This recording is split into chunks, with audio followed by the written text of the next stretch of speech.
ఇప్పుడు నేను మార్కెట్లో చాలా వింటున్నాను, కొంతమంది ఇన్స్టాగ్రామ్లలో వాటిలో మీ ఇంటికి వస్తాము, మేము మీ హౌస్ విజిట్ చేసేస్తాము ఫ్రీగా, మేము కరెక్షన్స్ చేసేస్తాము ఆల్రెడీ మీరు ఉన్న ప్లేస్లోనే, ఇట్లా ఫేక్ ఇవి ఇచ్చి ఆ వన్ టైం డబ్బుల కోసం వస్తున్నారు, వాళ్ళ డబ్బులు వాళ్ళు వేసేసుకుంటున్నారు. అది నిజంగా దాని ఎఫెక్ట్ పడుతుందా లేదో కూడా వాళ్ళు ఎవరు తిరిగి చూడట్లేదు. అసలు ఈ ఫేక్ ఇవి ఏంటి మరి? అంటే జనరల్గా ఏంటంటే మార్కెట్లో ఏదో ఒకటి పట్టుకొని అంటే జనాలను మోసం చేసి మనీ కలెక్ట్ చేయాలని చెప్పేసి ఒక పాయింట్లో ఉంది చాలా మందికి.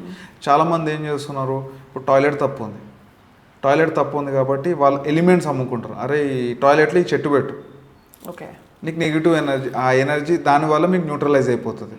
లేదు అనుకోండి, టాయిలెట్ కమోడ్ ఉంటుంది, కమోడ్ చుట్టూ ఎల్లో కలర్ టేప్ కొట్టేసేది, పాజిటివ్ ఎనర్జీ వచ్చేస్తుంది. సో ఇప్పుడు కిచెన్ ఆగ్నేయం ఉంది, ఆగ్నేయంలో అంటే మనము ఈశాన్యంలో అంటే నార్త్ ఈస్ట్లో కిచెన్ తీసుకొచ్చి పెట్టినాం, అది ప్లేస్మెంట్ రాంగ్ ఉంది కాబట్టి నువ్వు ఈ ఈశాన్యానికి బ్లూ కలర్ పెయింట్ వేసేసుకో, జీరో అయిపోతుంది. అంటే ఇవన్నీ ఏంటంటే ఇవి గ్రంథాలలో ఎక్కడ లేదు.